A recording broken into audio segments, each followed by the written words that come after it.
Hello, my friends. How are you? It's been a long time. It's Monday and we're here. So let's start. It's all started in March 2020. The world have changed, and all of us got those weird words like pandemic and social distancing and hygiene, which I love as part of being a father of a teenager growing up. This idea of pushing him into hygiene was quite a nice idea. Vaccines, shutdowns, and so much more. Spending the first weeks in herding the most unneeded items like toilet paper, canned food, water, and whatever. Still have tons of TP at home. I don't know why I needed that much, and all of this is kind of maybe needed for other reasons, but its actual use. So today we're going to talk a little bit about where is this pandemic is going to. I think that it's something that burdened me to come up with. So let's do it and let's go. So here I am. I'm Ron Sinai. For those who don't know me, uh, I've been involved in the tourism industry for the last 3 decades. This year, I founded the Sinai Connection. It's a platform that enables people around the world to invest in Israel, whether in real estate, high tech, charity, or more. Today, we will talk about the maybe cure to this pandemic, or is it real a game changer? So let's go.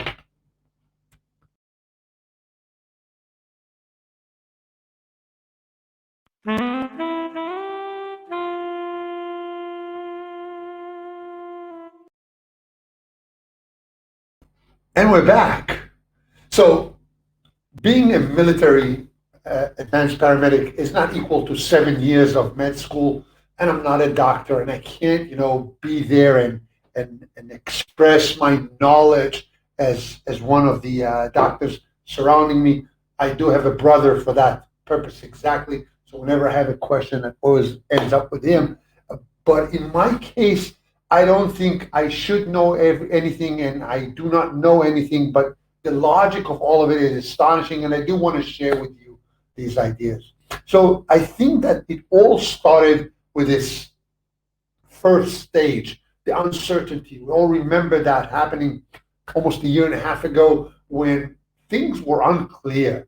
Uh, we got an idea that there is a disease. We don't really know where this disease is going to take us. What is the actual outcome of this disease? We heard so many things. People are dying in the streets. We've seen so many photos of very, very exposed to the media kind of a situation. And as a result, we got to know on different words that were fed to us by the media, whether it was wash your hands 100 times a day, wash my clothes every time I went outside, don't shake hands, use your elbows, use your fists, have a mask, have another mask, have a third mask, and a plastic cover towards all of that. It all basically ended up with one word: fear. We really did not know what is this new disease that's attacking us. As time went by, some realized that things are changing, and I think that that was the stage of what we call the second stage. The second stage was the hope that, you know what, they've been working on it so hard, they are going to find a cure, they're going to find a vaccine that's going to end up this crazy wahoo thing, and we're all going to go back to normal. And back to normal was the main object. Though as time went by, we realized that maybe I don't want to go back to that normal. I like the new normal with adjustments. Maybe we'll find out different ways to live with this new normal. And I think that one of the things that happened is that when this vaccines started to appear, that was in January already, what we saw was very fascinating. We saw, especially here in Israel, it was a massive attack over everybody. Listen, guys, we got it. there is a vaccine, it's going to work, you do it, and we're going to get rid of this disease. And Israel is actually one of the leaders in the world in vaccination per population.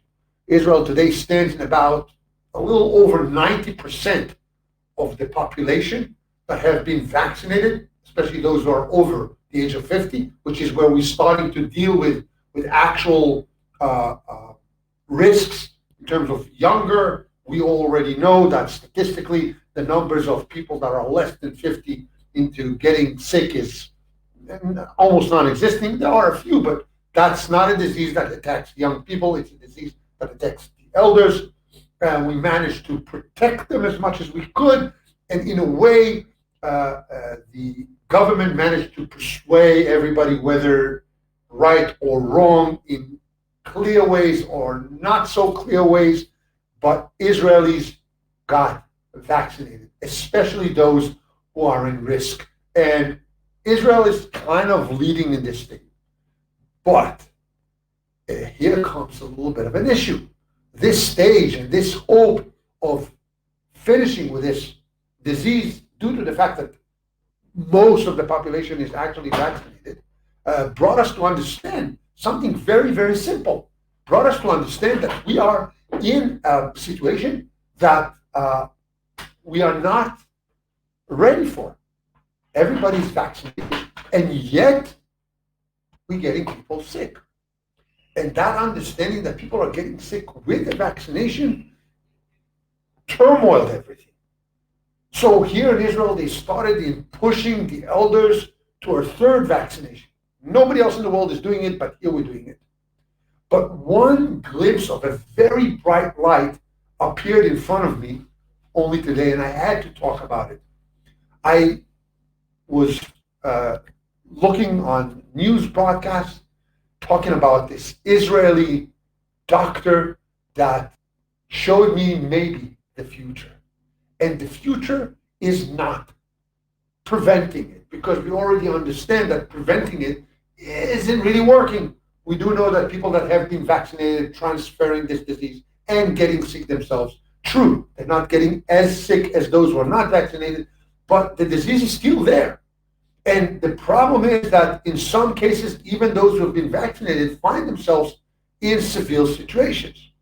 And the actual futuristic solution to all of this will not be on describing or determining who can go where, in what conditions, either with this green passports or any other means of segregating groups of population due to their will to vaccine or not vaccinated.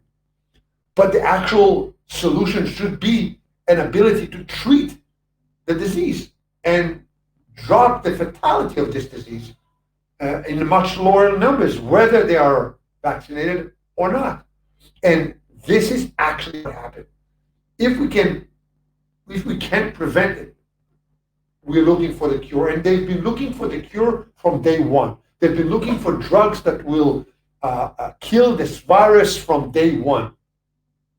But then they realize that the real problem is not the virus. It's what the virus does to us. When our immune system, and that sounds very weird, but the stronger our immune system is, the chances are that we will get a much severe response to this disease.